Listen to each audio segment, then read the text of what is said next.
Felicia, and this is Bernard and Jenae. We actually all happen to be board members.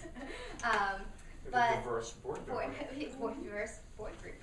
I am also the Speakers Bureau coordinator for the Roanoke Diversity Center, so we go out and we do speaking engagements with communities, schools, and that kind of thing. So if you can think of a place that might benefit from something like this, let me know. But we actually are all Speakers Bureau members today. Yes. Okay, so we're the Speakers Bureau, or at least part of it. And special events. Yes, and also, oh my goodness, we do so many things together. This is like dream team right here. Yes. We do special events. Oh, people. Hey. Hello. All right. You came just in time for ground rules. Oh. I always like to I'm go. going to sit in this comfortable seat. I always like to go over a quick set of ground rules, just so we're all on the same page. Nothing crazy. We will observe. Hello. Hi. So I just want to mention first that in our panels we observe a confidentiality policy. So they're confidential to the group that we're currently with. Most of us are out, but for example, if you encountered us in a situation where we weren't out and you're like, oh hey, I saw you at that queer thing, then it could get a little shaky. I've actually had it happen at work, and I was just like, that's my girlfriend's dad, and she doesn't know. So we here are always using I statements because we represent ourselves. So we're going to talk a lot about the queer community and queer persons of color, but of course these are just 3 examples of what can happen, and we're not trying to speak for everyone or any of our allies or like that. We're gonna have a Q&A after we do our little talk. We're gonna talk a little bit about our experiences, and then we're gonna open up to a Q&A, and in that Q&A, of course, you can always share your own experiences too. We really wanted this to be a sort of discussion, which is why we're all so close to each other, and we're on this couch. We're not behind a table, which I really like. But in that Q&A, there are no stupid questions at all. There's no dumb questions. So if you ever feel like you have anything to ask at all, definitely do it. Even if it's something that you might consider, oh well, that should be basic. Everyone should know that. There's no everyone should know that. With that being said, you can pretty much ask any question you want, but we do reserve the right not to answer particular questions. I've never really had it happen, but just kind of putting that out there for ourselves. And of course, we'll all want to be respectful of each other. I don't think that this group will have any trouble with that. But sometimes we have differing opinions in groups, and we want to just be sure that if we have a differing opinion, if I say something, Bernard's like, well, girl, then he'd want to address that respectfully and not throw me under the bus or something. I'm picking on you. Thank you. So with that being said, I think we can just go ahead and jump into it. I don't know if you want to state your queerness category, but if you do, you're more than welcome to. But Jenae will go ahead and start us off. All right. My name is Jenae. I am obviously an African American woman, and I am a gay. I'm married to Jamie, and she's right there. I have been out since I was 23, so a little bit later than possibly the other 2 panelists. I was not encouraged by my family to explore sexual identity or gender anything other than how I was born.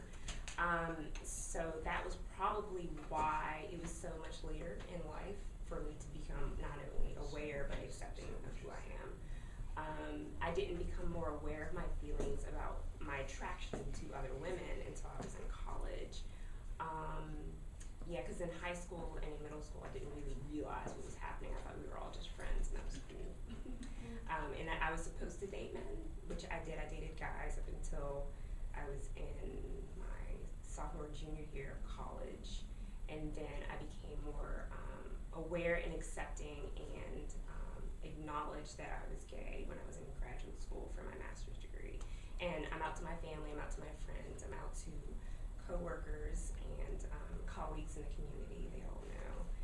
Clients, I'm a counselor, so a lot of clients don't necessarily know. Some of them I have come out to therapeutically to build that relationship and let them realize things are okay.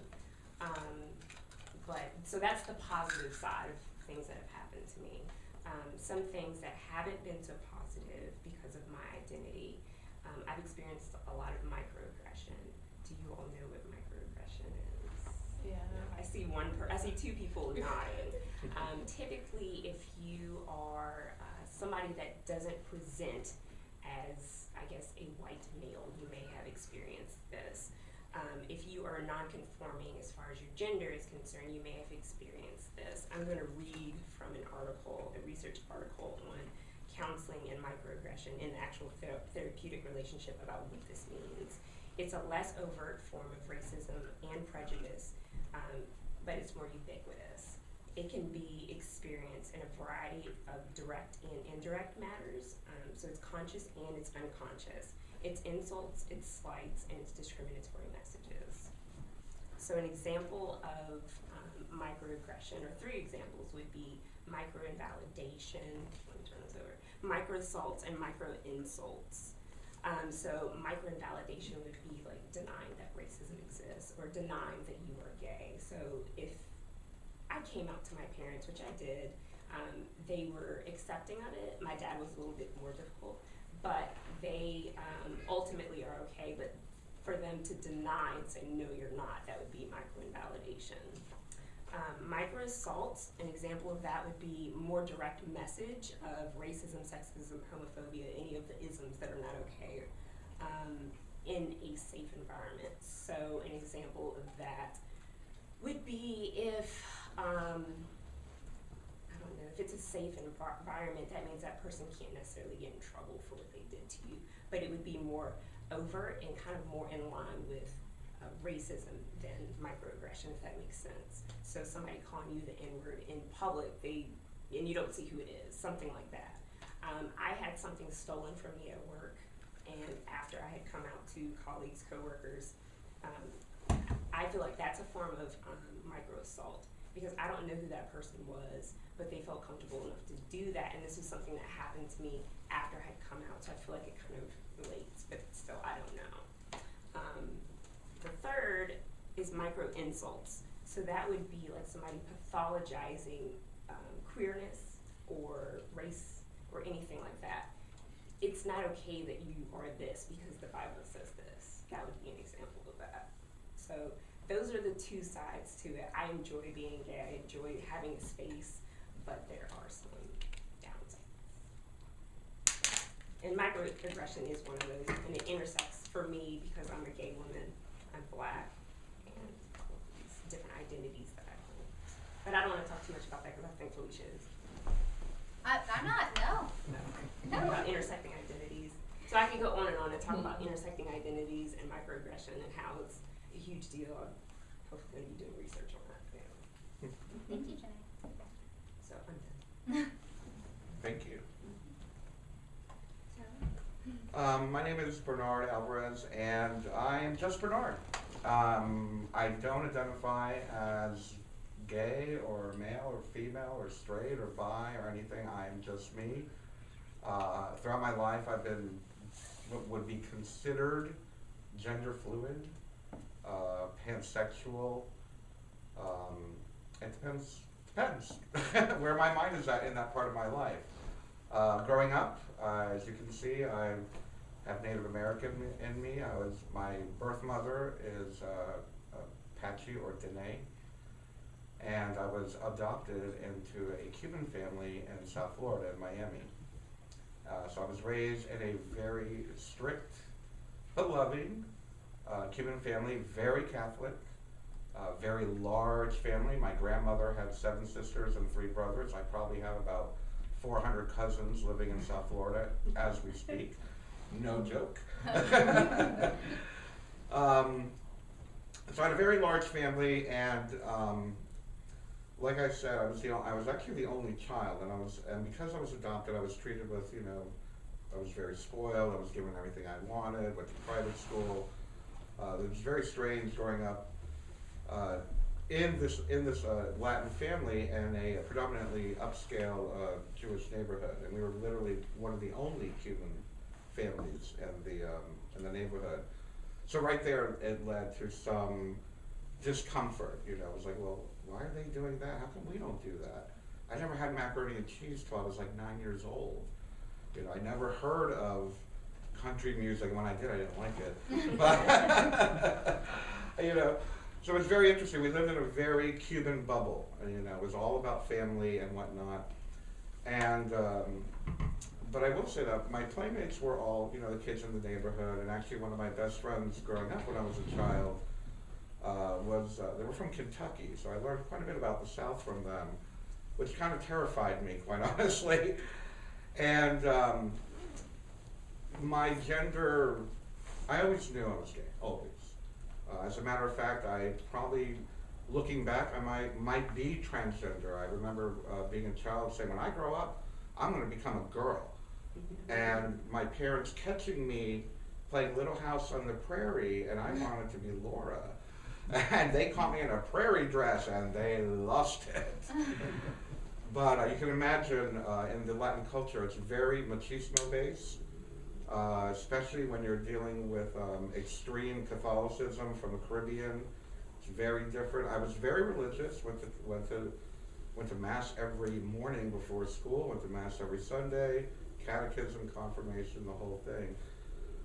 Somewhere along the line, I think it was prior to puberty, my family converted to Pentecostalism. That got even weirder. More extreme. Got to the point where my father had been asking around the family what they can do to make me more macho. To the point where they found a doctor that put me on testosterone therapy at 11 or 12 years old. So that was another very interesting thing. I was like, what is this for? They're like, oh, it's to make your penis bigger. I'm like, oh, well, sure, I'll do it. I'm like, all right, sure. But it got very volatile. There was a lot of fighting. Eventually, I did fall in love with my best friend during my adolescence. Deeply, deeply in love. It was my first lover. Being very Catholic, after my first experience, I thought I was going to hell. So I tried to kill myself that evening. And my parents found me. They put me into a psychiatric hospital where they thought that they hired a specialist. They paid $30,000 in 1983. You can imagine how much that is. $30,000 in 1983 to have a specialist from Brazil. So he was the head of the World Congress of Psychiatry. So he was supposed to be the leader of the #1 psychiatrist in the world. And they started on, I guess, conversion therapy, we would call it today. But back then, homosexuality was considered a psychiatric illness. So it wasn't called conversion therapy. It was just like, you're mentally ill. And while in the psychiatric hospital, there was a girl that was deeply infatuated with me. It turned out she was a child prostitute. And the psychiatrist decided that this would be good for my conversion therapy. And he would literally lock us in a room and force me to make out with her, for lack of a better term, and ask me how it felt, and just strange, embarrassing, horrifying. Torture. So, you know, going through that, I will say, years after that, again, it was just very, very volatile with my family relationship. Basically, I was the black sheep of the family. No one liked me. Actually, when my father passed away, we got into a very ugly situation where the family wanted to cut me out. And my father had a lot of money, and they did cut me out. I was left homeless and with nothing. I was allowed to leave the clothes on my back. They put my mother into a, what do they call that, assisted care facility, and made her incompetent, and they took almost $1 million and left me homeless. But again, during that whole time, the volatile, and I think this is the happy ending though, is that it got so bad that eventually I did break relationships with my father and my mother. But just before my father passed away, we did make up, and I remember one day driving in the car, and he's looking at me in his very, very heavy Cuban accent. He's like, Nino, he goes, you just can't teach a dog new tricks. He goes, I love you, I want you to be happy. He goes, I just can't, I can't accept it. He goes, just do what you want, be happy. And so I guess that was his way of saying, look, I love you no matter what, but I just can't handle the idea of you being gay, so let's not talk about it, basically. But after that, I mean, again, it was very difficult. I will say, moving to Roanoke was probably one of the best things that ever happened to me, and that was only 5 years ago, getting completely away from my family. There were probably a couple that I still like a lot, but something new happened. Very interesting. Something new happened coming to Roanoke. Suddenly, I wasn't a gay Cuban. I was an indigenous person. And moving here, I get Tonto and Chief and ooh, and everywhere I go, someone has to say something. What tribe are you from? I'm from the human tribe, you know. I never had that in South Florida because everyone's Cuban down there, and with my last name, nobody cared. But I will say, I think one of the most important things I did was to embrace my own personal spirituality, follow my own personal truths, and just learn to be honest and get over the idea that I need to fit into any type of box. And I think when I started my first, I used to be a hairstylist until about 8 years ago, and I started a little company called Just Bernard because I wanted to work alone. And it just amazed me how much that changed the way that I think. It's like, no, I'm just me. I'm just Bernard. I'm not gay, I'm not straight, I'm not Catholic, I'm not pagan, I'm not white, I'm not black, I'm not indigenous. I am, what you see is what you get. And that led me to a wonderful path, and I'm very happy with the way things are going. Thank you. Thanks. Thank you. You good? Okay. I wanted to make sure I didn't like interrupt you. Okay. So I'm Felicia. I have like 1.5 million little categories, like little post. I feel like they're like post-it note sticky flags that you try to just stick on yourself just so you have something to talk about. But I am asexual and panromantic, and I'm pretty sure I'm a cis female, but these days I've been experimenting a little bit with fluid gender presentation, and I'm really enjoying it, and I'm really enjoying sometimes being called a boy, and I go by Felix at work, and I just adore it. It's my favorite thing. So we'll see. That may change further down the line. But for now, I'm asexual, panromantic, and like 99% cis. I'm currently dating another female. She's gay, she's white, so we've got that whole interracial thing going on. Unfortunately, she couldn't be here today because she was working, which makes me sad. But she's a very central part of my story because she's the first woman I've ever dated. She and I have actually known each other for a very, very, very long time. We went to the same preschool, and we became best friends in our freshman year of high school. And so now we've been carrying that friendship for almost a decade. So that's very integral to my story because it means my family has known her for a very long time. So I come from a Vietnamese family. They're all my family, except for anyone in my generation, came from Vietnam. So I come from an immigrant family where my generation is the first generation to be born in the U.S. So that puts a lot of interesting pressure on us, especially I'm the second oldest out of all of us. The only person who's older than me is my boy cousin in California. So we're kind of like forging the way here in terms of like, what do you do when you go to college and get a job and all that. So that sort of pressure is a unique pressure where you kind of, and this part kind of relates to things that I'm sure other people have felt, where you feel like all right, your parents are expecting this thing of you, so you gotta go and you gotta do the thing. You gotta go to college, get a job, get married to a boy, and then have babies and call it a day. So I shook that up in middle school. Actually, I remember asking my mom, Mom, what if I were bisexual or something? Because at that point I had kissed a girl, and I was like, well, that wasn't so bad. And so I asked my mom, well, what if I were bisexual? And she was like, well, no, and I don't understand why you have so many gay friends. God didn't make people to be this way. And I'm like, Mom, you're Buddhist. So Buddhism is another thing that plays into my story, but we'll talk about that in a little bit. But yeah, so my parents at first were very like, no gay.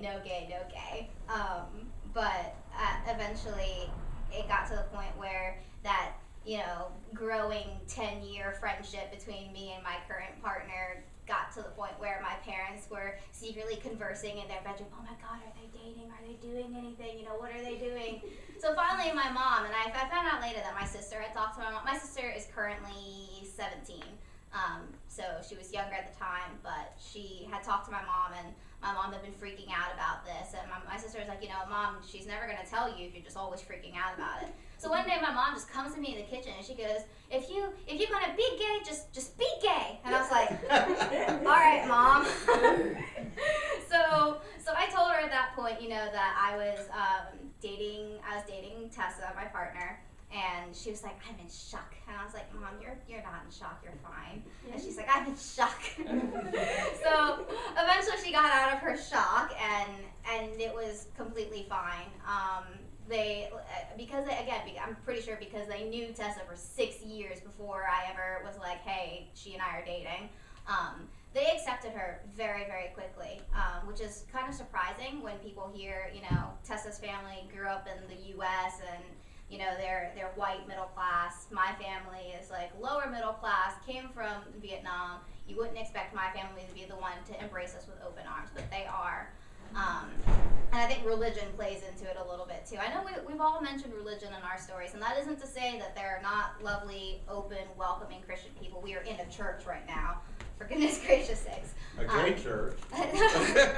But yeah, I'm not trying to rag on Christianity or any religion, but as an example, her parents actually are hiding behind the Southern Baptist mentality.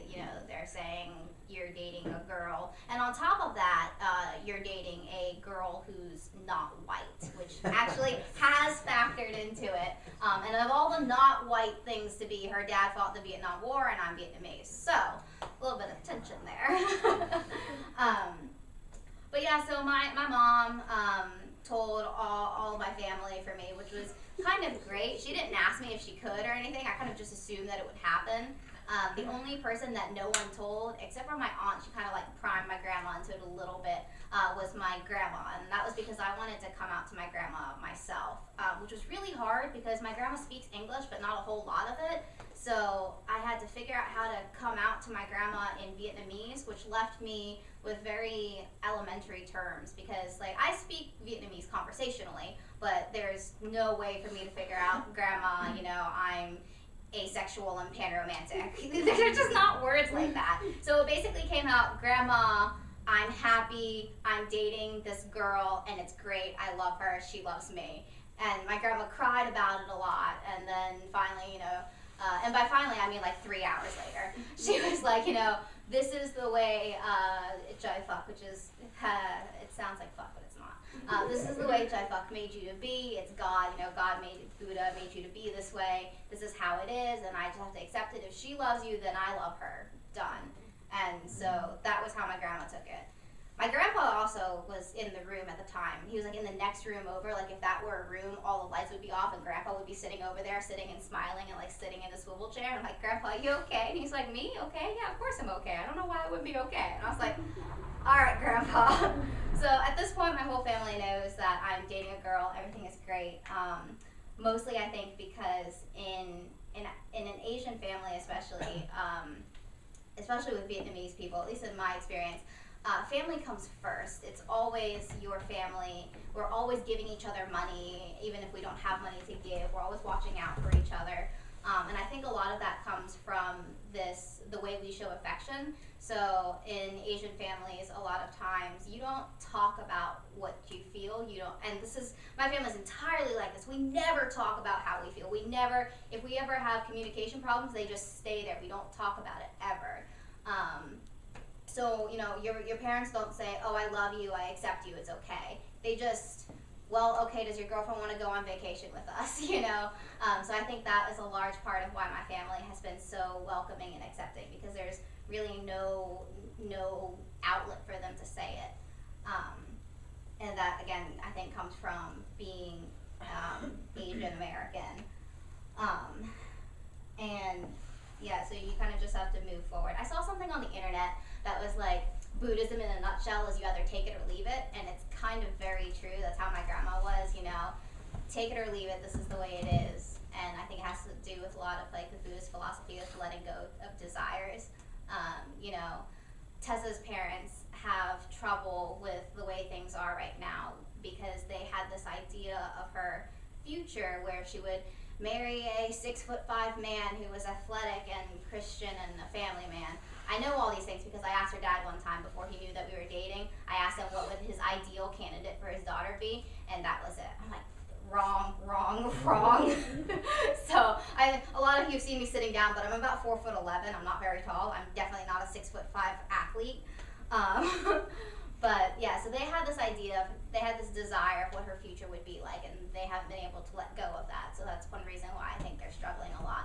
But my family, it's like, they came from Vietnam kind of right around the time of the war. So they were fleeing, basically. They fled to the US, and then they had to start a whole new life and build around their family. So in that sort of context, I think, you know, your daughter is dating another lady, that's not so weird.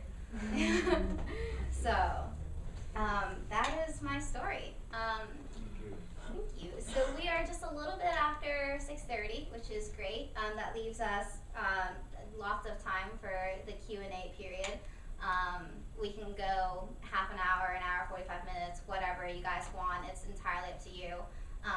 It's really informal. I know we had a couple people join after we went over ground rules. So I'm just going to go over the Q&A bit, go over the ground rules again real quick, just to make sure we're all on the same page. And thank you all for coming. I'm really excited that you're here. Real quick, those ground rules again were confidentiality. So this is a confidential room. Yes. We're representing ourselves, not the community as a whole. So, for example, all of our stories were very different, but that still doesn't mean that we represent the entire community. There's no way that could happen. There are no stupid questions, none at all. We also reserve the right to not answer particular questions, but still feel free to answer. If one of us doesn't answer, maybe someone else goes, oh, I'm fine with that question. And we'll just be respectful with one another. So that's, again, not something I anticipate being a problem. So with that, we can go ahead and get started. If anyone has any questions to start us off, I will call and I'll probably restate your question just to make sure that everyone hears and whatnot. So yeah, I'm opening the floor to you guys. Yes. It's really not so much a question, it's more of a comment on the intersectionality of it. Like in my case, I'm obviously African American, I'm bisexual, I'm pagan. So in my family, so depending on which family member it was, crap hit the fan for one thing more than another. So how, like I said, it's more of a comment. Like how do any of us go through the different aspects of who we are without hiding who we are at the same time? I can relate to that very, very much. And as I said earlier, my family is Cuban. Most of them are exiles. Only my generation isn't from Cuba. Most of them are Pentecostal and or Catholic, and I am pagan. And I came out as pagan, God, in my late teens, perhaps. And so here I have, you know, the diehard Catholics and the diehard Pentecostals telling me I'm a Satanist and, you know, all these things. But for me, I guess, in reference to what you're saying, I guess let me put it encapsulate it. I'm gay. I'm pagan. I was a liberal compared to them. They are all Cubans in South Florida are hardcore Republicans. Hardcore. So I'm liberal, I'm Cuban, I'm pagan, and I'm gay. So I just was like a 5-card hate bomb. Get out there. Get out. And I just learned not to speak with any of them with that. I mean, you just had to, respect their boundaries and respect the fact that in your eyes they're wrong, and in your eyes they're wrong. So, agree to disagree and move on. And I found that my mother was probably the only person I could talk to about everything. My dad loved that I was pagan. Loved it. I don't know why, but he was so proud. I wrote a research paper in college on the history and philosophy of witchcraft. I got an A+ on it. And he took it to the bars and started showing to all the bars. So I got an A. He's a witch. He's a witch. In his Cuban accent. He's a brujo. He's a witch. He's a witch. I'm like, you're walking around with my research paper. So he loved that part of me. But it was just weird. Some part they love, some part they don't. So you just had to align with and hook up with a person who loved that part of me. So I like that you said that. Yeah, thank you so much for sharing. Yeah, anyone who has any, it doesn't have to be a question, it can be a comment just like that. That's great. I have kind of two things on it. One, like my experience coming out was I had out right here in Roanoke, but the first person I came out to outside of that was my best friend. And his family, they're African American, which but is an anomaly because they're very open. Like they were Right. a lot of the African American culture it's not as but they were an anomaly. They were very open, and I kind of came out to them first, and they were very accepting. And you're talking about the Vietnamese and the Asian culture in that part. I have a lot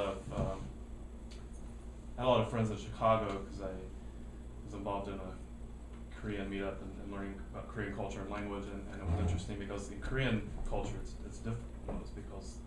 But the influence but a lot of the part of that has to do with influence from the West. It's 30 or 40% Christians. They're and fundamentalist Christians, and they tend to be not very accepting of the gay lifestyle because they, ironically, even though they became Christian, a lot of Korean culture is Christian. They say that the gay thing is a Western. It's the Western thing. Yeah. It's a Western thing. Right. So it's kind of ironic because they became Christian in a lot of the culture. But that's what I've found, and I know every country is different. Yeah. But even and I think maybe that coming here, I don't know if people in Vietnam, if it's different there versus here, or how that is. Yeah. And every country is kind of different Yeah, in some ways. I actually have no idea what it would be like to be LGBTQ in Vietnam. I've never been there. I really want to go just to see what it would be like. Asian cultures, at least in the entertainment, have this weird affinity with effeminate men. Even though I feel like if you were just straight up gay, it wouldn't be okay. Right. But there's this flirtation with homosexuality and effeminate dressing. Korean pop dominates Asian entertainment right now. And a lot of the guys in the bands are very pretty men. And I don't know if this is still a thing, but in Japanese rock, which I was a huge fan of in middle school, I was all about the J-rock. There was this thing called fan service, and male band members would actually kiss each other on stage, and everyone would just go wild. And then there's this other band where a male band member dressed in the Lolita girl fashion, and everybody adored him. So I think there's a sort of interest in it, but this undercurrent of, well, it's not really okay. But Japan seems to be a little more open with sexuality than, say, Korea. Maybe in those big cities. Yeah, you think in the small, it's Would that be more like a drag kind of a thing than a transgender kind of thing, for instance? I think it was very drag because I think he identified as male the entire time, but he just always wore dresses, and that was a lot of his public persona. So it's more on the surface. Mm-hmm. Yeah. Like I have a friend, she's half Korean and she lives in Calgary. I mean, she's straight, but she won't talk to her mother because her mother's like offended she won't go to church. You know, she's not Christian. It's Yeah. there's that fundamentalisms in drain the culture or something. But you know, I find that very interesting because in my house, I have skirts and I have dresses, and I wear these things without even thinking anymore because I just feel comfortable. And I remember being at the thrift store, and I'm putting on this skirt, and then I saw a lady, and for a little bit I was a little embarrassed. And she looks at me because we're friends, and she's like, you know, she says, I am Irish. Men wear skirts. And then I find a dress with a lot of glitter and I like it. So I put it on and I'm using it as a top. But then, so there's a woman and a man and they're looking at me. And again, I become, because you know, it's only in the last 5 years where I have really allowed myself to be whatever it is that I want to be and do, which is so amazing. Who knew? Yeah. So I have this dress that I have on and it's full of glitter, and then and the lady comments that I look really good in it. And I said, oh, thank you, because I was a little hesitant. And she says, well, I am from Brazil. This men, women dress in things like this. I think it's perspective. Yeah. I am Native American, and in my parents' society, the whole dual thing, you know, was celebrated. Mm-hmm. It wasn't till we were colonized that this whole thing changed. And even pagans, you know, it's like pagans were healers and are healers. And then all of a sudden, of course, because the colonization of these religions came in, and they're like, you know, you can't have too many gods because we only have one. So you see, Can't have too many sexes. you know, right. Or God has to look a certain way. My people in Central America, we were worshiping the moon and the snakes and everything else, and perhaps if we were not colonized, I would still be running around naked, free. But so you see how different cultures bring in, especially how do you say, predominant aggressive cultures bring what they see as being okay. And it's also interesting that you say that effeminate, you know, it's like, it's okay to be gay, but ooh, you know, but you can't be too, like, you can't be too girly. Mm-hmm. So, and yesterday I was here, was it yesterday? Yeah. We were having a transsexual meeting here, and someone had a, transgender, I'm sorry, and someone had a very interesting point. There was, I guess, female going to male, and his explanation was beautiful, I thought, because he was just not a very masculine looking man. But he says that if you look around, not all men that are not gay are very masculine, you know? So it's like, yeah, this whole idea of so it's interesting. And as I get older, I realize that it really, who gives a shit? Because ultimately, what I live in these bones, you know? So it's that transition, but also that when you're talking this micronization, I, for the first time, had let my hair grow. Right, so my hair is, I have a big afro when I have it out. And so there were times when I would come home and I just wanted to shave my hair because of all the comments that I would get from people. Are you black? And then I had to realize that it wasn't so much that they were asking me that, but that I might have perceived that being black was bad. Mm-hmm. Ooh, so the whole thing of the awakening happens, you know, and I'm like, oh my God, they've been feeding me all these things, and I was young and I accepted it. So then I said, no, I'm not going to cut my hair, and I'm just going to wear it and embrace it. And so I have always looked very manly, you know, and so as I got, as older, I didn't get too much bullying, but as a young man, I mean, I would be bullied, and I don't even know how I didn't commit suicide. It's just like that constant attacked and justified on religious beliefs. Mhm. So, you know, I have issues with that still, and I'm working on it. But, you know, it's interesting how, you know, if your skin is lighter or darker, then therefore you're more acceptable. But when I was in school, it was difficult because I was not white enough, but I was not black enough, so I was in the middle. So, so I'm like, I sit here and I'm like, wow, man, girl, you really got to give yourself like. You hit on so many things. Yes. And in the fact, you know, that I can identify people in this room that have worked very hard to make this little room work in the way that it is, because look, who knew that we in Roanoke, Virginia would be having, or that we would have a transgender meeting here yesterday. And I mean, hearing these people's stories was just moving, just like I'm hearing here. Mhm. You know, because right there, the panel is excessively diverse. You know, I'm like, wow. I want to make a comment, or maybe put a question out to everybody else also. Who is of color, or maybe did you speak Vietnamese when you were growing up? Yeah, I actually spoke. Oh. I spoke Vietnamese before I spoke English. Or maybe this question is to Mauricio or any of us who've spoken other languages growing up. I didn't learn how to speak English until I was 8 years old, and I didn't know how to speak English until I was 8 years old. And I started going, I guess it was first or second grade, when you're 8 or whatever. And I just remember only wanting to speak English. I wanted to be a white American, and I tried so hard to be a white American during those years. And it was funny because the reason why this came to me as you were saying that, I remember speaking to a woman about 10 years ago. She was my best friend in, what do you call it, elementary school. His mother. She spoke to me. She goes, "Oh wow, you got rid of your Cuban accent." I'm like, got rid of it? What do you mean I didn't try to get rid of it. I just wanted to be white American.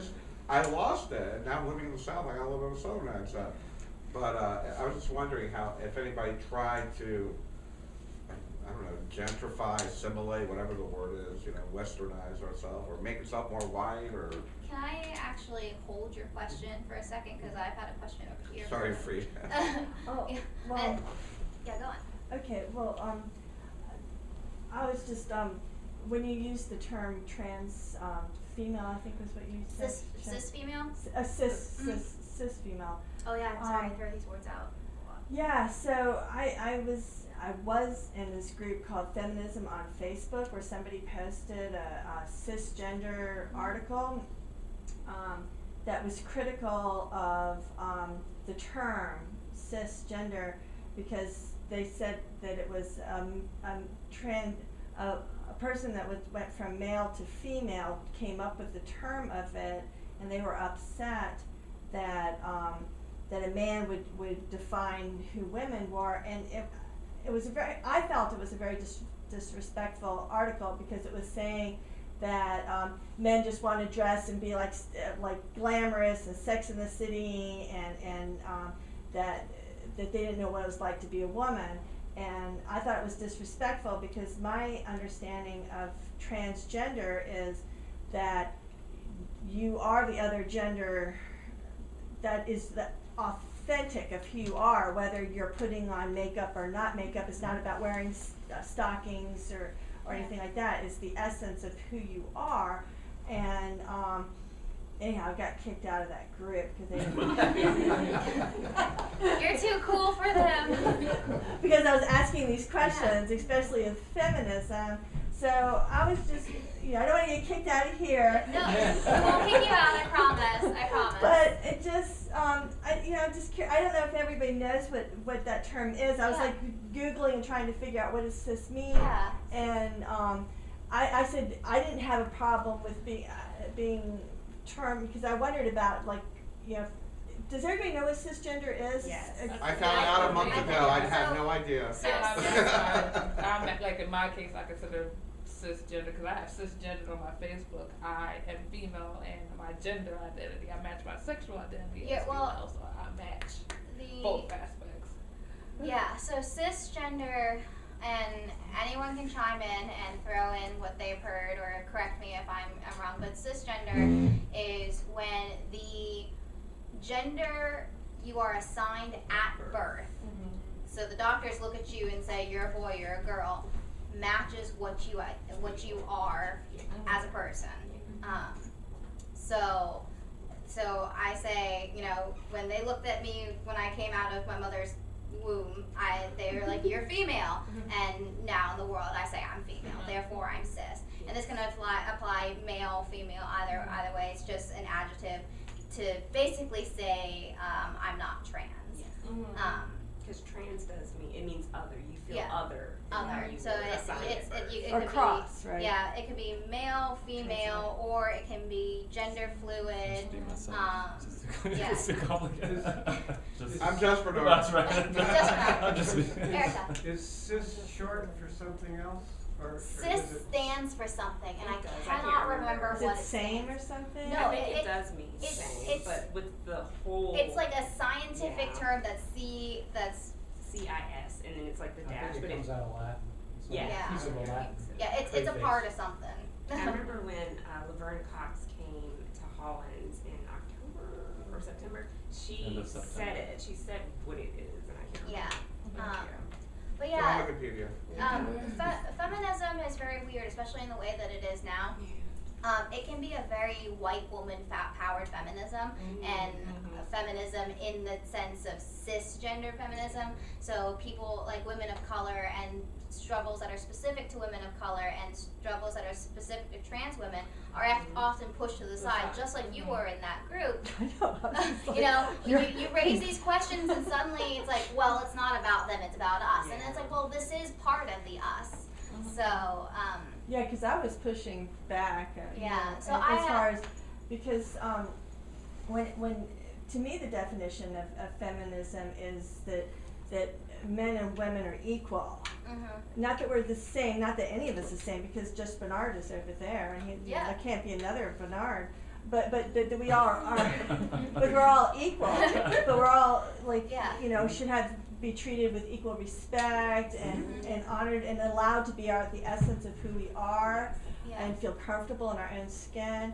And that's what I thought feminism was. So that's where I thought I was in the right group, and I was not. But they termed something called critical feminism.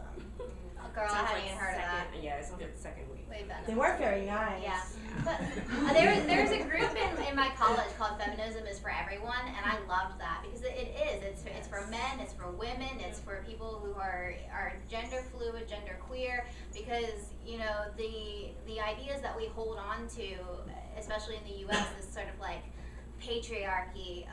It affects everyone because it means that guys get called sissy if they want to cry, and girls can't make as much money as men. It hurts everybody, which is why it's very sad, but not at all uncommon what you experience in that group. Dehumanizing.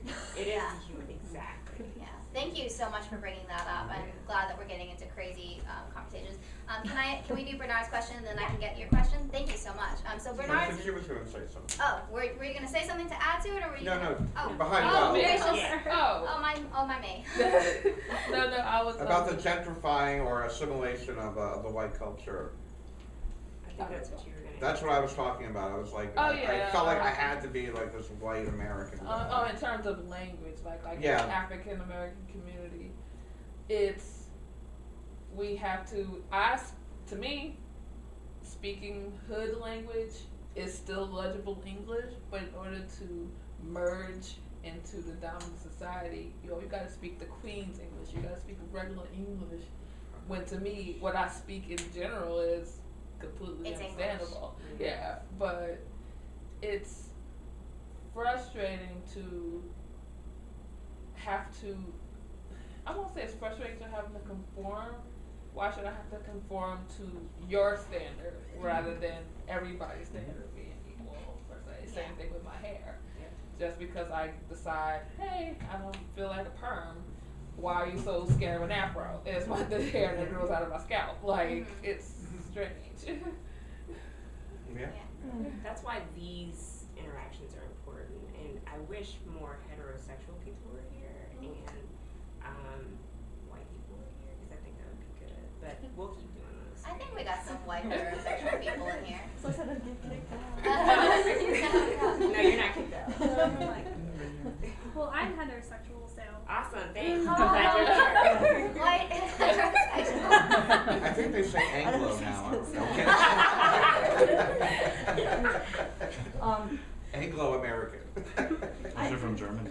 I think it's interesting that I homeschool my kids, and in Southwest Virginia, they talk like Southwest Virginian, and so when they would write Southwest Virginian, and I was more concentrating on their spelling and just trying to get them to write anything. But as they got older, I made them aware of what would be considered the proper way to write, and as well as to talk. And I really tried to make it clear to them that there was nothing wrong with the way that they spoke or that they wrote, but that if they did not learn the other way to do it, some people might think that they weren't as intelligent as they were, but that wasn't true. But I just wanted them to know both ways so that they would not be I judged. had that experience too growing up. My mom would make me sit with a dictionary to find terms because she said, you need to know this. You need to know how to interact with white people, basically was what she was saying. So. And for me, is because I grew up and my family is very, we talk very country, and I wanted to be different. Like I knew I was different, so I would in high school at lunch I would sit with the black girls, and I knew something was different about me before I came out, and then I wanted to go to the city and I wanted to date people of other color. I felt that my upbringing was too bland, just too. You wouldn't want to be boring. It was boring. Yeah. We had a question back here. I have two questions. Okay, go for it. Okay, you were talking about panromantic, Yeah. and I hear this stuff like all the time. I just want to know the definition. Oh yeah, absolutely. Okay, so orientation comes in two bits. If you really had to break it down, you have your sexual orientation, which is who you want to do the frick frack stick snack with, and you have your romantic orientation, which is sort of the group of people that you can feel romantic attraction to. So for most people that I've encountered, these two are the same. People who are heterosexual are also heteromantic. They can really only form romantic relationships with, if it were me, it'd be someone who is male. So for me, both of those things are different. So asexual, I actually don't experience sexual attraction at all. So that the frick frack snick snack is just not something that seems very interesting or attractive to me. So I say frick frack snick snack like I'm 12 and sex. Who I want to have sex with, but it's a frick frack snick snack. It's what I call it for fun. So asexual, not really interested in that thing. Panromantic is it doesn't. I could have a romantic attraction to anyone regardless of their gender. It encompasses gender fluid, trans, cis, male, female, anything. It's not that it doesn't matter, it's that I would accept it. And that cis thing that y'all were talking about, Yeah. is that for straight people? I mean, I don't want. Yeah, Okay, absolutely. so it's for everybody. Okay, I wasn't sure about that. Yeah, So you absolutely. identify Unless as you're a woman critical and you are feminist. assigned. Okay, I didn't know if it was just like a No. Yeah, Sorry. cis is completely divorced from sexual orientation or romantic orientation. It is attached to gender. Okay. So yeah, straight, gay.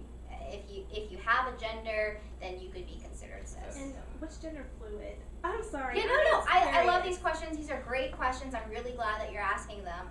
Bernard, do you want to speak to gender fluidity since you? Well, you I don't mentioned know it how earlier? much I know about it. I just know, for me, I'll just share my experiences. Growing up, I always felt like a girl. As a matter of fact, in most of my relationships, I'm always the wife. Not necessarily sexually, but in the relationship, I am usually the caregiver, the nurturer, the cook, whatever. But as far as for me, I think like a woman, but I'm happy in my male body, so some days I'm more masculine, some days I'm more feminine. Today I'm a little more feminine because I got my hair cut and blow dry my hair and put on a little makeup, but it's just a matter of aligning with both, I guess. And I think it's gender queer is also kind of identifying with both, and then gender fluid is day to day, hour to hour, minute to minute. Yeah. It could change, you know. So if you're like straight though, you could have male tendencies. I mean, I'm just saying, is it possible?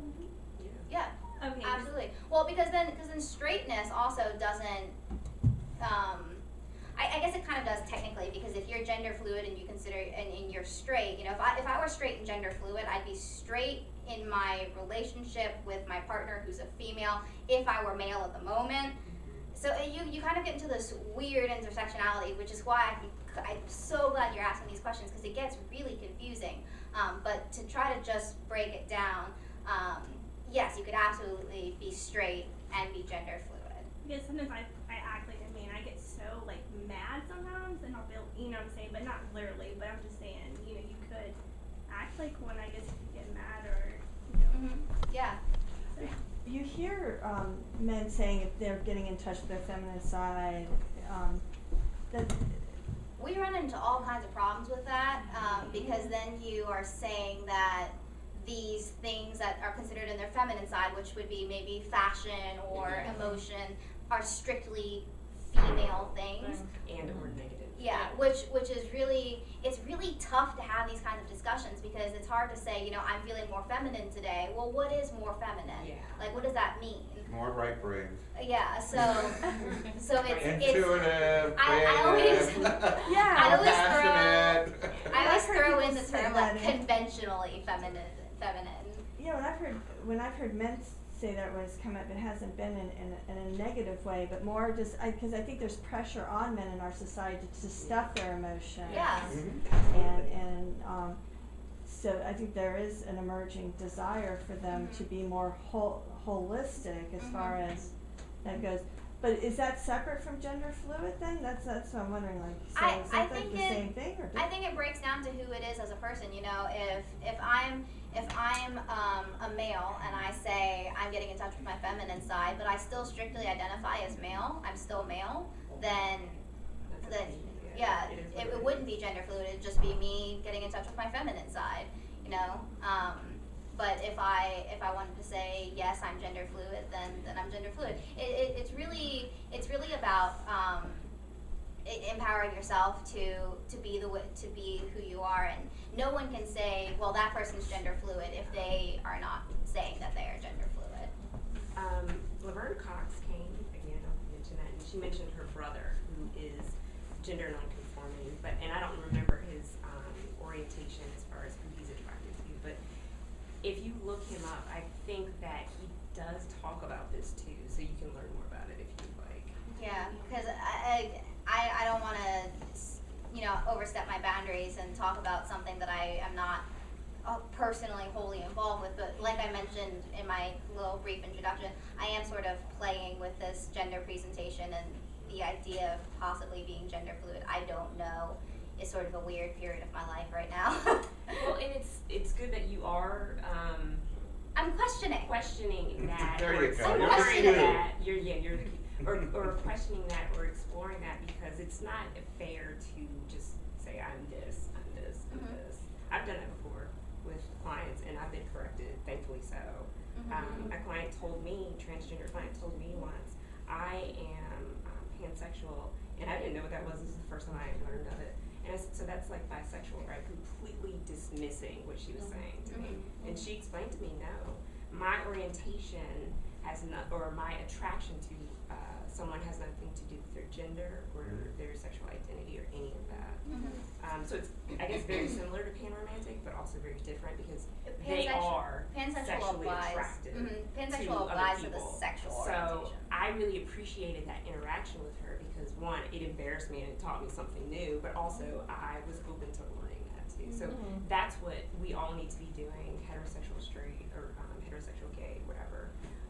We need to be owning that privilege that we have too, because I had privilege in that relationship, in that I'm not transgender, and I wasn't questioning things, and I wasn't in need of somebody listening to me, if that makes sense. So I had to identify that too, and then also accept that I needed to learn from this person. So would you say that would you say that perhaps this whole thing of like being one way or being married to someone, like, you know, forever? Yeah. So is that something more of a from a religious point of view, because I mean, if you look, like, if you really research, like, ancient, for example, like, tribes, for example, you know, I mean, if that is, like, let's talk about polygamous and all that stuff there. So it seems to me that this could be traced specifically sometimes to some kind of religion that was imposed on people, and like this works, just like having, you know, a Burger King in every corner. Like, you know, this just works because it's easy and we can keep an eye on you better. But, you know, this whole thing also where you're pansexual and this and this and this, as I'm evolving in my practice of meditation and yoga and cultivating the God in me, that whole goddess inside me, it doesn't get that tricky, because I finally realized in some of the retreats that I go, they suggest that when you're dealing with different people and you move around the room and you close your eyes, to sort of see that when you're touching somebody,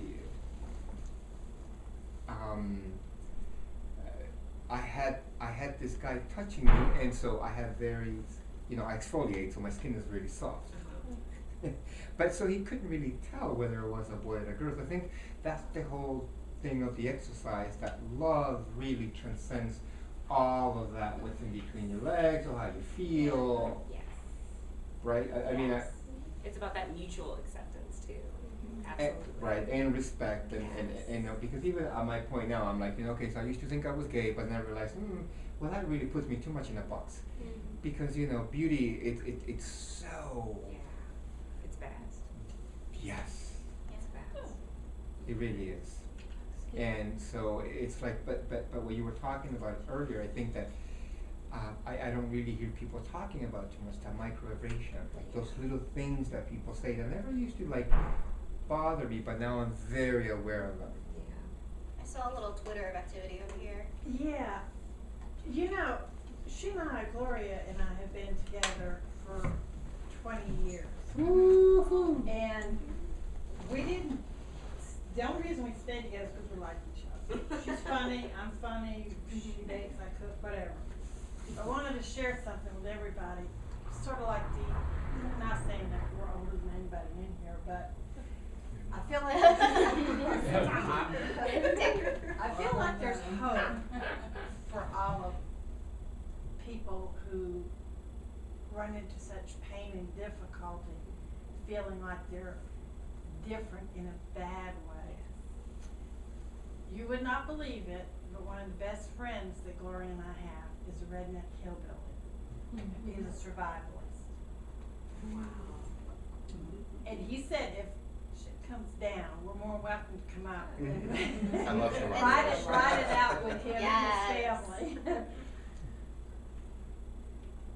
What I want to say is that when I first met Jamie, I was terrified because the man's got like a gun in every corner.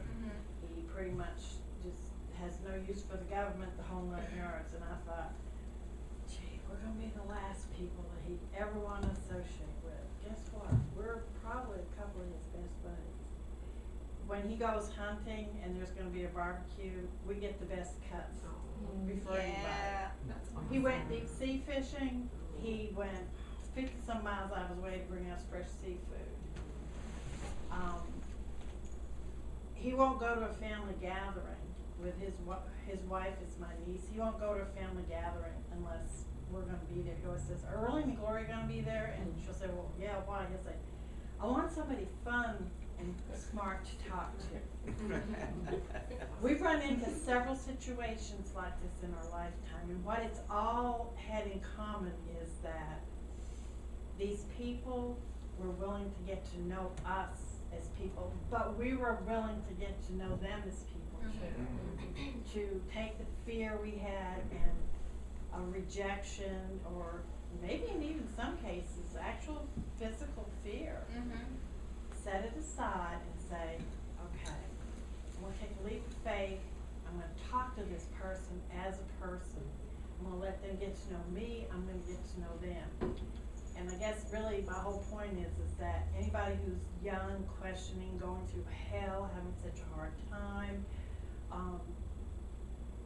there's hope. There really is. I think it's important for us to all remember that we've got to get to know each other as human beings first.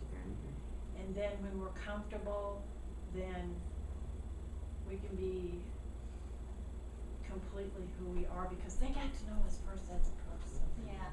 That's how, Yeah. All And- those, at workplace. Yeah, and I'm guilty of something. I'm gonna go to confession with my little Catholic self here on Saturday evening. Yeah. When I first met her family, I thought I didn't feel welcome. And I thought, yeah, it's 'cause I'm white. It's 'cause I'm white. No, it's because I was arrogant. I was arrogant. I was loud. I was everything that they weren't socially. But see, I wanted them to be like me, and then they would like me. No, I had to accept them for the way they were, and for the social habits they had, and for the cultural difference. I had to accept them. And now her cousin, who I couldn't stand that woman. Oh my God, I gotta go to the bathroom and take a shower or something. Here she comes. Now I have such respect for her and affection for her, and there's nothing I wouldn't do for her. So I guess what I'm saying is, I hope that our world is becoming a place where we can get to know each other as people and not just color and sexuality. Labels, yeah. Yeah. Or Facebook profiles. Yeah. Yeah. Yeah, because You are that not stuff- your Facebook profile. that stuff just keep on dividing. It's just it divides people. Yeah. I mean, it's a system that works really well. I use it for business, that's it. I don't use it for friendships or anything like that. You wanna be my friend? Come over, have a beer with me. You know, come have coffee with us, you know? But I'm glad you guys are doing this, because to me, this is how it, Yeah. this is what gives it momentum and keeps it going. You know, there's a graphic publicized on our Facebook page just earlier yesterday. Was it yesterday? And at the bottom it says discuss, educate, empower. And that's sort of the mantra that I've taken on for my mentality and coordinating the Speakers Bureau and the efforts that we go through. We want to discuss so that, we can talk to each other. We want to educate so that we can talk to people about things that they've never heard of. And in that, we empower both groups to go out into the world and see the world differently. Because yes, we're talking about orientation and breaking ourselves down to categories and labels, which is both really boxing, like you were saying earlier, but also we do it largely because we need words to talk about what we're talking about. So that's why, when I say it gets tricky to talk about these things, it's tricky because words are boxing, but it's tricky to not use them because then you don't have a thing to express what you're trying to say. So thank you so much for sharing that. I really appreciate your perspective there. So. And if I could put my 2 cents about Yeah, that no comment, worries. is that I feel that it is important that the whole label thing when you're coming out, because I remember feeling like a girl and wanting sex with men and wondering what this was. And I remember the only thing I ever saw in my house was one of my father's art books that had a naked man in it, it was a art figure or whatever. I never knew about homosexuality, and as soon as I learned what the word was, I'm at the library and I'm looking up, looking and studying about it, and looking at psychology books. And so I think it is important when you're trying to explore who you are, maybe in adolescence, maybe up to your 20s or whatever. But maybe they do have a role, but I do agree. I think we need to shed the labels eventually, and just be expressive of who you are and be.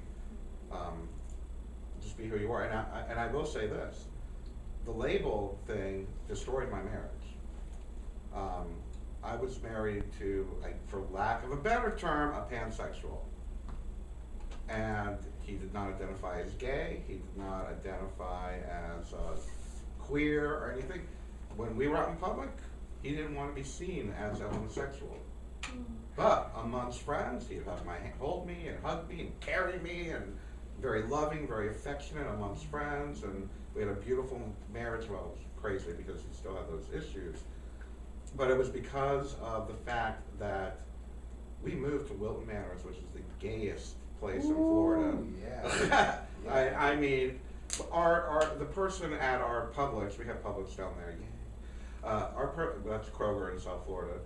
the person, we had a cashier, the cashier we would go to all the time was a transgender girl, black girl, loved her.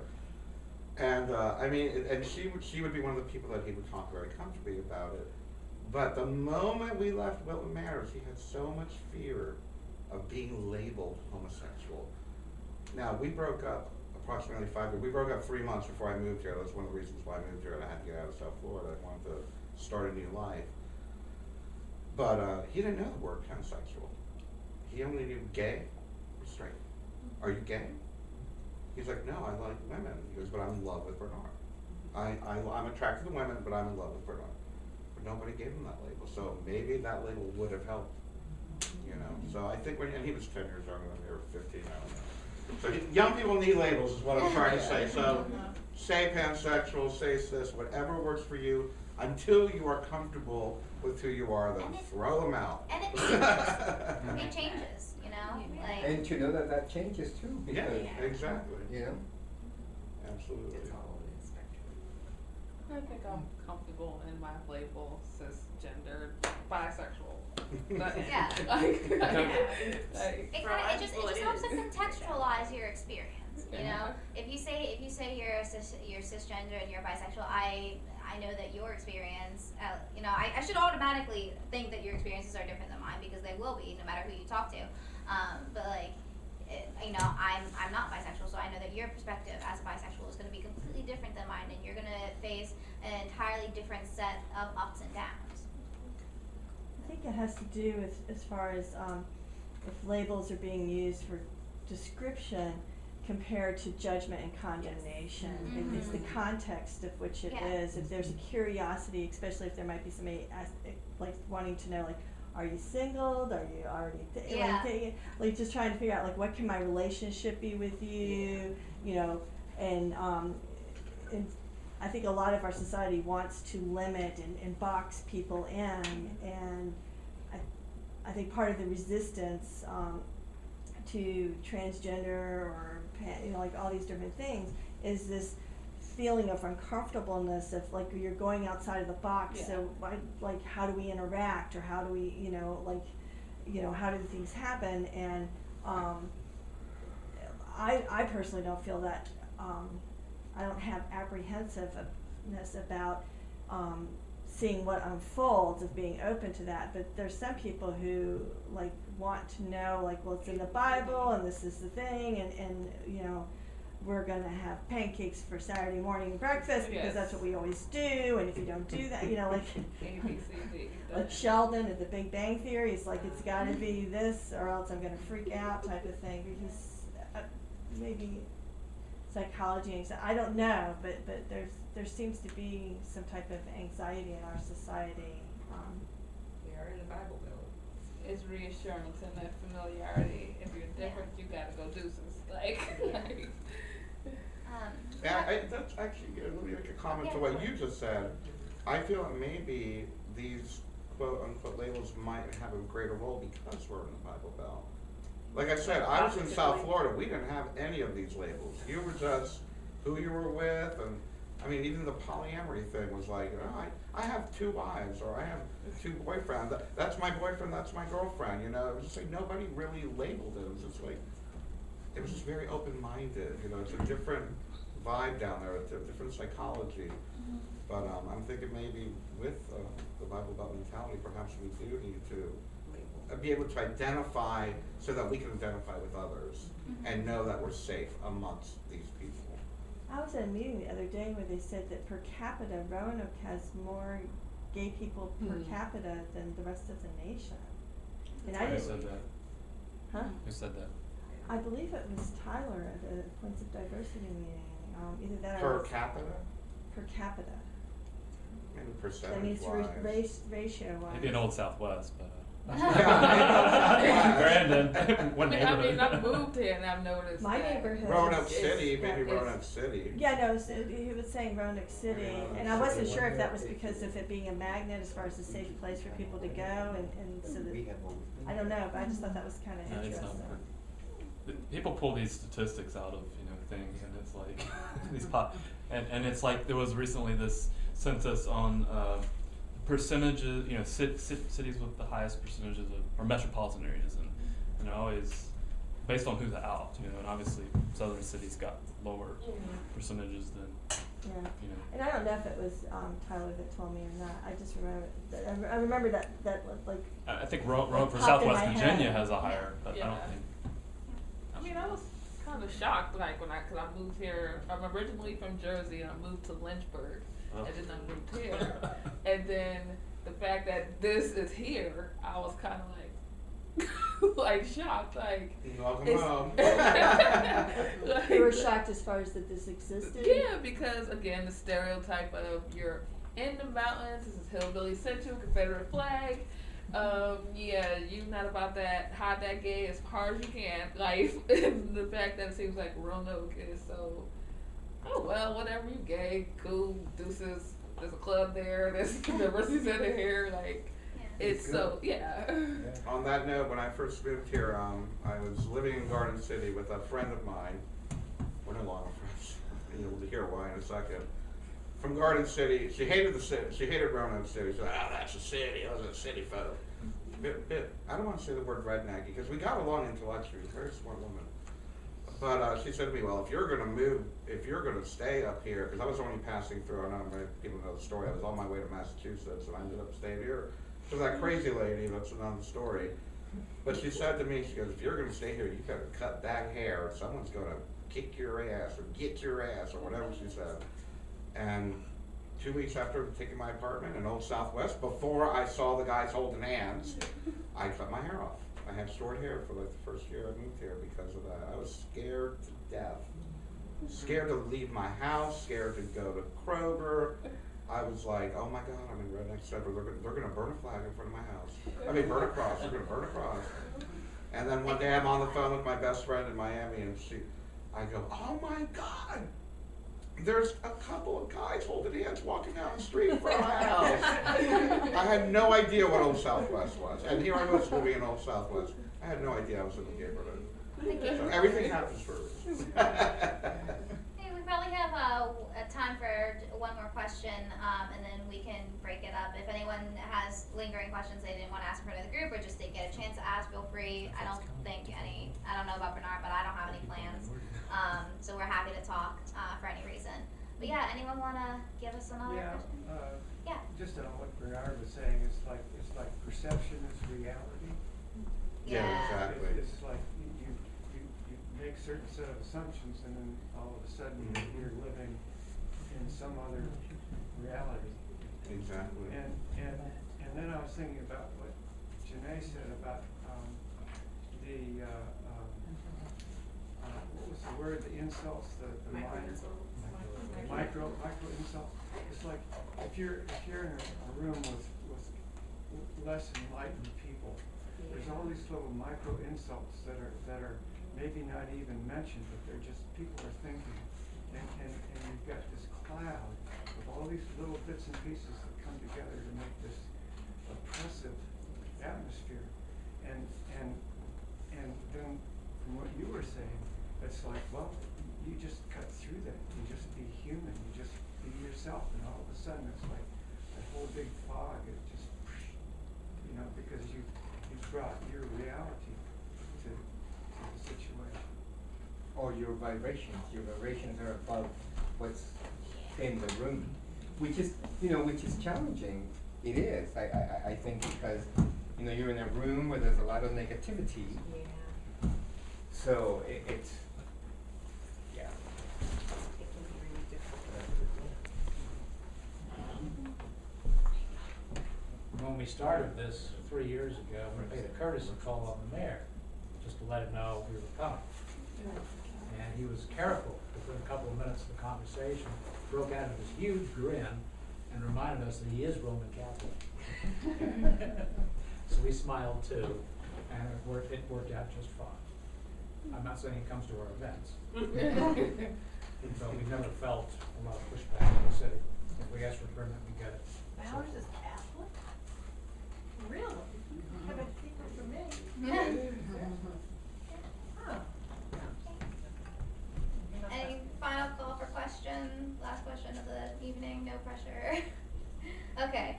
Well, being here. Again, if you have any lingering questions or you just want to stay and chat, we'll just be chilling. And oh yes. Well, I just wanted to just make a quick announcement. I brought some flyers that there's a communication workshop Monday night at the library at 6 o'clock. It's the focus is on sexism, and the purpose of these communication workshops, we did one last month on racism, is to teach communication tools to talk about sensitive subjects. So kind of along the lines of what she was saying about getting to know each other as people, but sometimes words or divisions will happen where we offend and we don't mean to offend. So these are just some tools that we're going to be practicing exercises so we can talk about sensitive subjects. So I've got information about that. Thank you. But yeah, thank you guys so much. You guys were a great group, had great questions. I'm so glad that we're discussing and talking. Keep an eye out on our page. We'll announce when we do these kinds of things again. And if anyone wants to say, hey, I want to have another one of these discussions. I have these other, 4 or 5 people who are interested. Just send me an email. My email is on the Roanoke Diversity page on the board of directors. So let me know. Thank you guys so much. I appreciate you. Thank you.